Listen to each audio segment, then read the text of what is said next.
It's Gonna Be Me is an iconic pop song from one of the biggest, most popular boy bands the world has ever seen, NSYNC. It was released on June 12th, 2000, 21 years ago. Let that sink in. In this video, you're gonna find out everything there is to know about It's Gonna Be Me.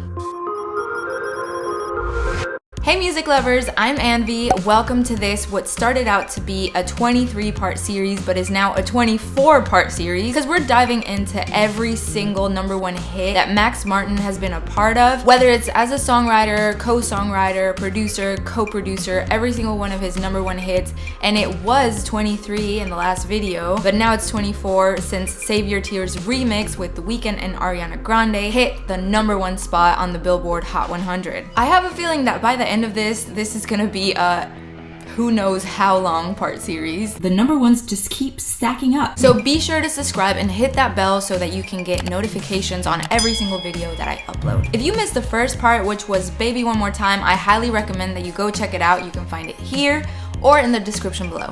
It's Gonna Be Me is a single of NSYNC's second album, No Strings Attached, which included other hits like Bye Bye Bye, This I'll Promise You, I'll Never Stop. It included top-notch songwriters like, of course, Max Martin, but also Diane Warren, Babyface, Christian London, Andreas Carlson, Richard Marx, Remy Yacoub.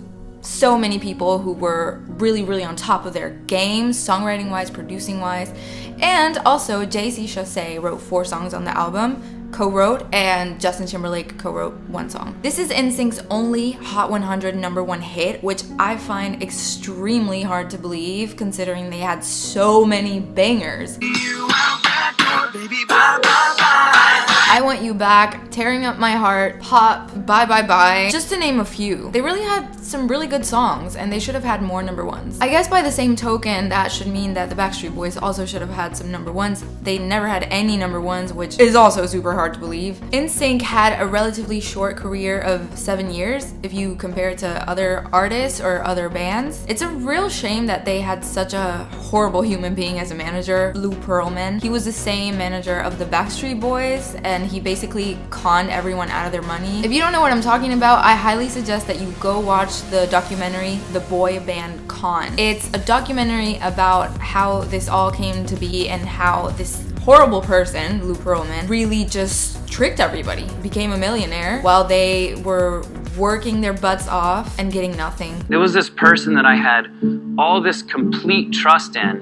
Suddenly, the carpet just got ripped out from underneath us. I'll leave the link to that documentary in the description. It's a YouTube original. It's produced by Lance Bass and it's great.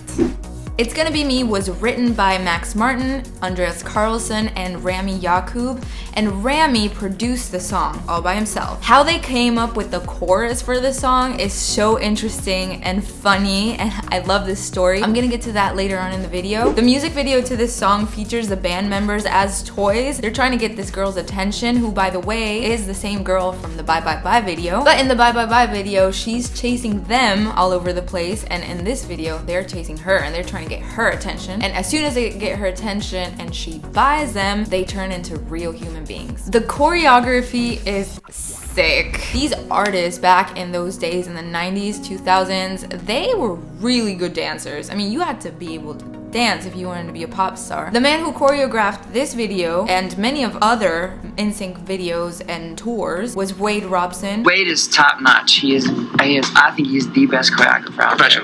Wade is a genius. Who also co-wrote with Justin Timberlake the song Pop, and who choreographed a lot of Britney Spears' music videos like Slave for You, her Baby One More Time tour. So it's really interesting that you have like kind of like the same people doing the same kind of process for different bands or different artists. Like even the man who directed this video, Wayne Isham, he also directed a lot of other music videos from that time. Fall Out Boy actually paid tribute in their video to their song Irresistible featuring Demi Lovato. They had cameos from Joey and Chris from NSYNC, and they had the same director as It's Gonna Be Me. If you're liking the video, it would mean the world to me if you could like it and subscribe. We can't possibly talk about this song without talking about one of the most iconic parts of it, the It's Gonna Be May part. It's gonna be May. May 1st is basically now an international pop holiday. Every single year on April 30th, we get the meme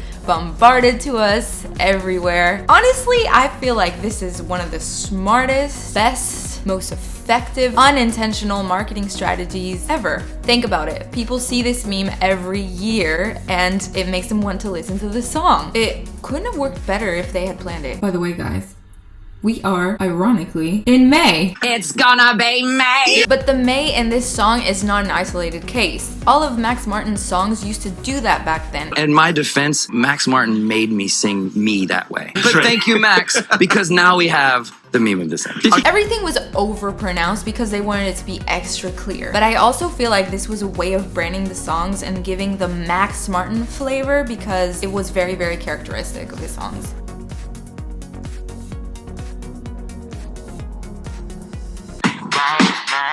Change my destiny. You make me kinda get me go crazy. Told you not to worry.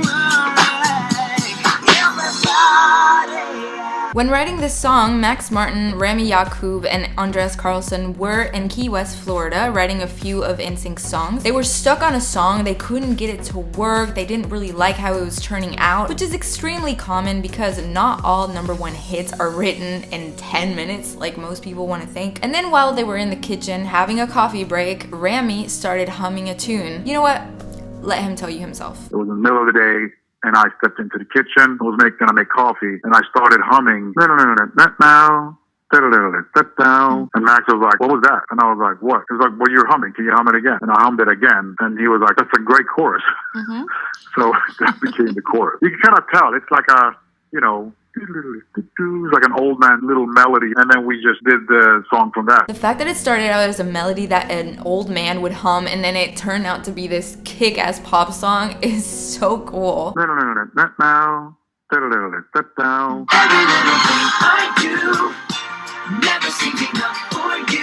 It reminds me of Fake Smile by Ariana Grande. In the bridge, you have this melody, which is literally the circus melody.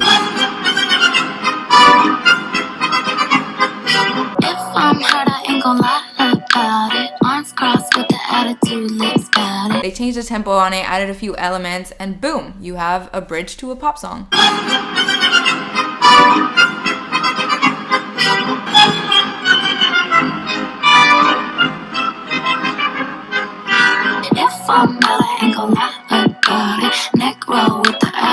This proves that you can turn any melody into a hit song when you're Max Martin or Justin Tranter. Now, the melody of the second part of the chorus was inspired by Stepping Out. It's a song by Joe Jackson from the 80s.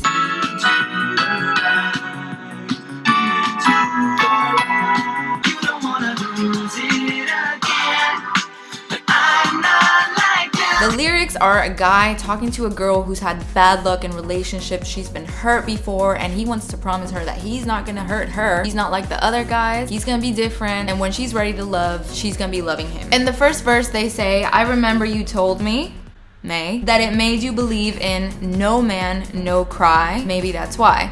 The No Man, No Cry is a reference to Bob Marley's No Woman, No Cry from 1975. No woman, no cry. The track was recorded at the Cheiron Studios in Stockholm, Sweden, and at the Battery Studios in New York City. By the time the song came out, Max Martin had already been writing for NSYNC for years. Along with Dennis Pop, he wrote and produced their debut single, I Want You Back, in 1996, and their smash hit, Tearing Up My Heart with Kristen London. The elements in this song sound similar to other NSYNC, Britney Spears, and Backstreet Boys songs because they were made at the Cheiron Studios in Stockholm. Besides the fact that that was the Max Martin and Cheiron sound, at that time they only had so many plugins. It wasn't like today that you have an unlimited amount. They had to keep reusing the same ones. I love the fact that after so many years, you can listen to a song and fall in love with it again. I really liked this song before, but now I freaking love it. I'll leave the link in the description as well. Go check it out and let me know in the comments what fact surprised you the most. What fact do you know about this song that I didn't mention in the video? Don't forget to subscribe, like the video, and I'll see you on the next one, which is gonna be another #1 by Max Martin. See ya! Mwah.